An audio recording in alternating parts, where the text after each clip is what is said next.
Hello guys, 14 अगस्त 2025 मन अति सुंदर के फुल एपिसोड को आज मैं बहुत ही कम समय में एक्सप्लेन कर रही हूँ। आप अगर फुल एपिसोड को शॉर्ट टर्म में देखना चाहते हैं तो एक्सप्लेन ज़रूर देखें ताकि आपका एपिसोड मिस ना हो। चलिए शुरू करते हैं। एपिसोड की शुरुआत में जब राध्या की एंट्री मित्तल हाउस में होती है तो उसका सामना दादी से होता है। दादी एक्चुअली कुल देवता के मंदिर में निमंत्रण लेके जा रही है तो वो निहारिका के कहने पर वो राध्या से कुछ नहीं कहती है कल वाली बात को लेकर। रजनी राध्या से डेकोरेशन करने के लिए कह देती है और फिर मुलाकात होती है राध्या की प्रथम से। प्रथम उसे हाय करता है। प्रथम को कुछ याद नहीं है लेकिन राध्या को तो रात को नींद भी नहीं आई थी क्योंकि उसने प्रथम के साथ डांस जो किया था, जो कि पिछले एपिसोड में मेंशन किया हुआ है। राध्या आंखें चुरा कर जाने लगती है तो प्रथम कहता है इसे क्या हो गया।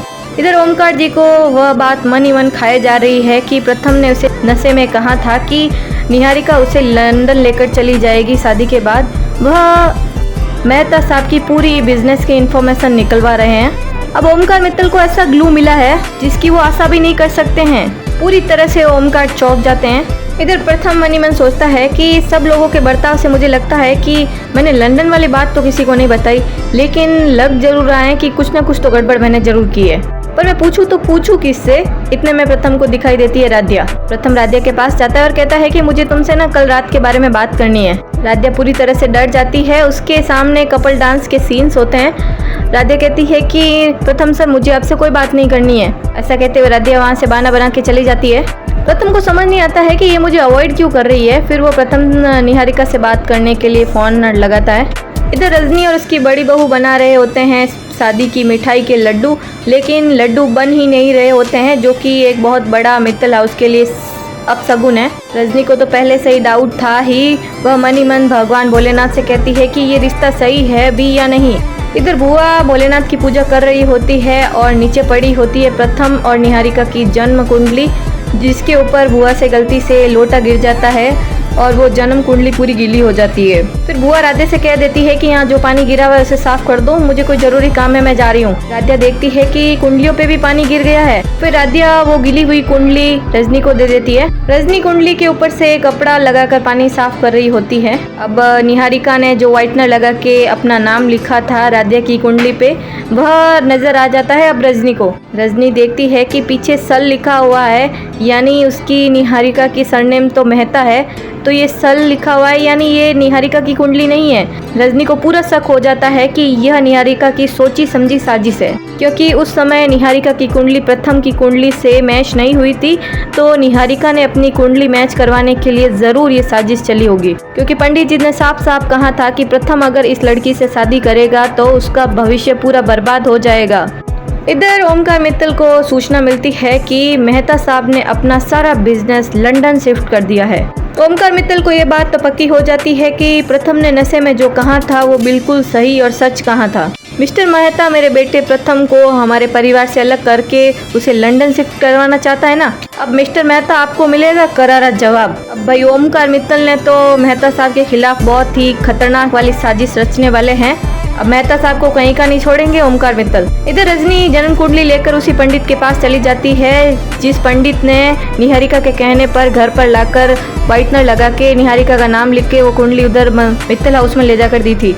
रजनी साफ साफ उस पंडित से कहती है कि आप निहारिका की ये फर्जी कुंडली लेकर घर पर क्यों आए। अब इस कुंडली से व्हाइटनर हट चुका है। किसी और की कुंडली पर व्हाइटनर लगा के आपने निहारिका का नाम लिखा था ना। पंडित जी साफ साफ मना कर देते हैं कि मैंने ये नहीं किया, लेकिन रजनी के बार बार टॉर्चर से पंडित जी हाँ भर देते हैं और कहते हैं कि निहारिका ने ये करवाया था मुझसे जबरदस्ती। रजनी उस पंडित पर बहुत गुस्सा होती है कि आपकी इस गलती की वजह से हमारे बेटे की जिंदगी नर्क बन सकती थी, हमारे पूरे परिवार पर भारी संकट आ सकता था। रजनी कहती है पहले हम अपने बेटे को बचा लें और फिर बाद में आपको सजा दिलवाएंगे। ऐसा कहते हुए रजनी वापस घर आ जाती है।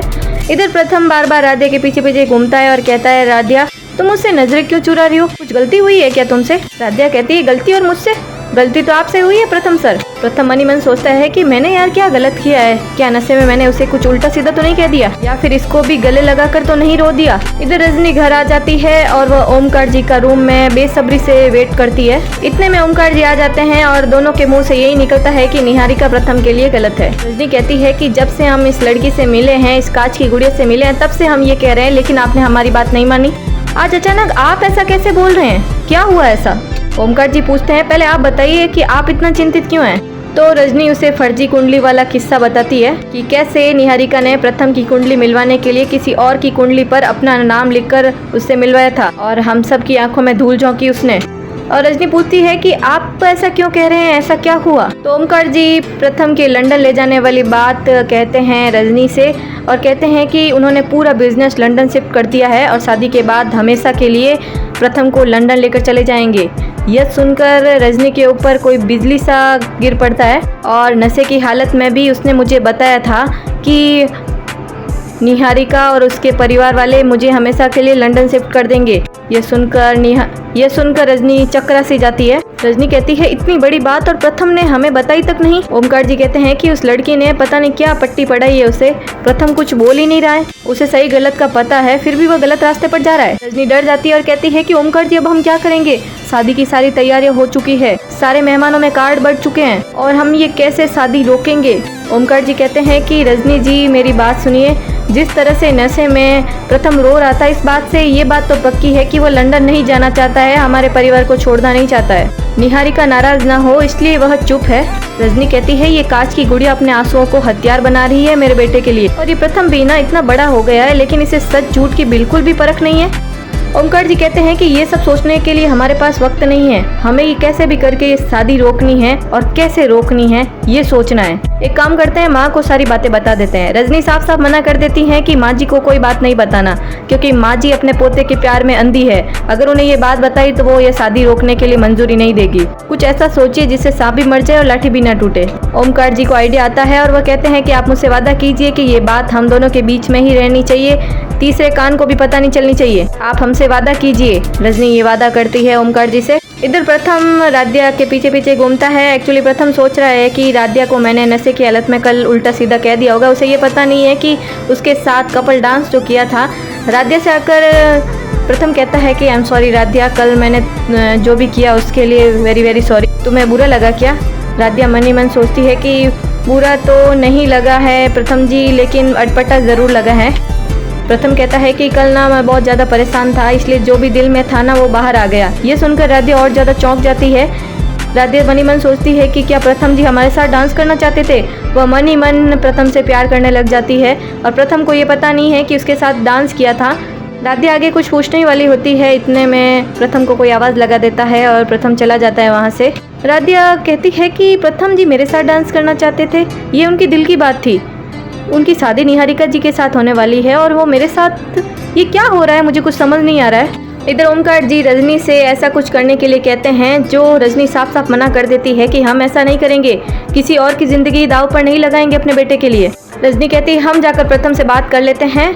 ओमकार जी कहते हैं कि रजनी जी वो सिर्फ कागजों में 24 साल का है लेकिन उसकी हरकतें 15 साल के बच्चे की है, वो नहीं समझेगा आपकी ये बात। ओमकार जी रजनी से अपने जो आइडिया है उसको करने के लिए दबाव डालते हैं और कहते हैं सही गलत को भूलकर हमें ये करना ही होगा अपने बेटे के लिए। और ओमकार जी कहते हैं कि आप अपने पति पर विश्वास रखिए रजनी जी, ना मैं अपने बेटे के साथ गलत होने दूंगा ना अपने परिवार के साथ। ओमकार जी मेहता साहब पर बहुत ही ज़्यादा गुस्सा हैं, बदला लेने की आड़ में वो कुछ ऐसा आइडिया सुझा रहे हैं जो उनकी पूरे समाज में बेइज्जती और निहारिका को किसी शादी करने के लायक नहीं रखने के बराबर है। रजनी भोलेनाथ से प्रार्थना करती है कि हे भोलेनाथ, मैं अपने बेटे के लिए किसी और की बेटी को बुरा न कर पाऊँ, ये शक्ति मुझे देना, के अलावा और कोई चारा नहीं है, मैं करूँ तो क्या करूँ। इतने में राध्या भी पीछे हाथ जोड़े हुए खड़ी होती है तो रजनी कहती है तुम भी शिवजी से कुछ मांग रही थी क्या। राध्या कहती है कि मैं यही मांग रही थी कि आपकी जो इच्छा हो भगवान शिव उसे पूरी करें, मुझे आप में मेरी माँ नज़र आती है क्योंकि वो भी दिल की बहुत साफ थी। रजनी कहती है और तुम्हारा मन भी अति सुंदर है। इतने में एंट्री होती है निहारिका की और वो आते ही पूछती है कि प्रथम कहाँ है। निहारिका को देखकर रजनी का खून खोल रहा होता है लेकिन वह बिना किसी को बताए अपने आप मन को ठहराव करती हुए कहती है कि प्रथम बाहर गया हुआ है। इतने में अदिति आती है और कहती है कि वो तो बाइक में पेट्रोल भरवाने गया है। रजनी को ये बात तो साफ पता चल जाती है कि ये लड़की, ये कांच की गुड़िया प्रथम और हमारे परिवार के बीच बहुत जल्द ही दूरियां ला रही है, इसे तो मुझे रोकना ही होगा। इतने में प्रथम आ जाता है और निहारिका उसका बाहर ही वेट कर रही होती है और आते ही सबसे पहले वह दिखाती है प्रथम को स्क्रिप्ट। निहारिका कहती है कि प्री वेडिंग शूट तो अक्सर सभी लोग करवाते हैं, हमारी तो बनेगी प्री वेडिंग फिल्म। स्क्रिप्ट देखकर प्रथम कहता है कि ये सब तो हमारे साथ कभी हुआ ही नहीं था, हम पिछड़ गए मिल गए, ये क्या स्क्रिप्ट है निहारिका। निहारिका कहती है आई नो, लेकिन हमारी लव स्टोरी तो बहुत बोरिंग है, इसलिए मैंने स्क्रिप्ट वाले से ये स्क्रिप्ट लिखवाई थी। फिर निहारिका कहती है कि कल ही हमें फिल्म शूट करनी है और ये जो झगड़े वाली लाइन है ना, उस पर रिहर्सल करना होगा, तो टाइम बहुत कम है, जल्दी से रिहर्सल करना शुरू करो। और प्रथम रिहर्सल करता है, जिसमें वो रिहर्सल झगड़े वाली आराम से नहीं कर पाता है। निहारिका कहती है कि अरे हमारा ऐसे मानो कि असल में झगड़ा हुआ हो, इस टाइप की फीलिंग्स लो तुम। प्रथम मना कर देता है कि निहारिका मुझसे नहीं होगा ये, लेकिन निहारिका बार बार दबाव डालती है प्रथम पर। इधर रजनी प्रथम का वेट कर रही होती है कि कितना टाइम हो गया, अभी तक प्रथम खाना खाने के लिए नहीं आया, कहीं उस कांच की गुड़िया ने उसे बाहर रोक कर तो नहीं रखा। राध्या को देखती है तो रजनी कहती है कि प्रथम बाहर है क्या, अगर बाहर हो तो उसे बुला दो खाना खाने के लिए। राध्या कहती है हम, रजनी कहती है हाँ उसे बुला लाओ। जैसे ही राध्या बाहर जाती है और बाहर चल रहा है झगड़े वाला रिहर्सल। झगड़े के लिरिक्स ये होते हैं, प्रथम निहारिका से कहता है कि अब मैं तुम्हारी जिद और नहीं सह सकता, हर बार निहारिका ये प्लीज करके तुम अपनी जिद मुझसे मनवा लेती हो, कभी तुमने मेरे बारे में सोचा है कि मुझे क्या चाहिए। राध्या को समझ नहीं आता है कि ये सब क्या हो रहा है। निहारिका कहती है मेरी जिद सिर्फ मेरी जिद नहीं, हम दोनों की खुशी है। प्रथम पास में पड़ा स्टूल फेंक देता है और कहता है निहारिका इनफ, मेरी खुशी का बहाना करके तुम सारे फैसले मुझ पर थोपना बंद करो, मुझे मेरे तरीके से जीने दो, वरना। निहारिका प्रथम की कॉलर पकड़ते हुए कहती है कि वरना क्या। राध्या पूरी तरह से डर जाती है ये झगड़ा देखकर। प्रथम निहारिका से कहता है कि वरना मैं ये रिश्ता तोड़ दूंगा, तुम्हारे साथ घुट घुट के जीने से अच्छा है कि मैं ये रिश्ता ही तोड़ दूं, नहीं करनी मुझे ये शादी, और आई थिंक मुझे कभी तुमसे प्यार था ही नहीं, ये सब ना एक अट्रैक्शन थी, प्यार कभी नहीं था। ये सुनकर राध्या को लगता है 440 वोल्ट का झटका।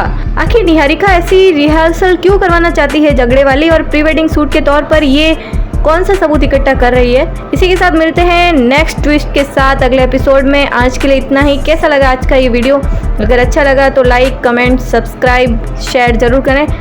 धन्यवाद।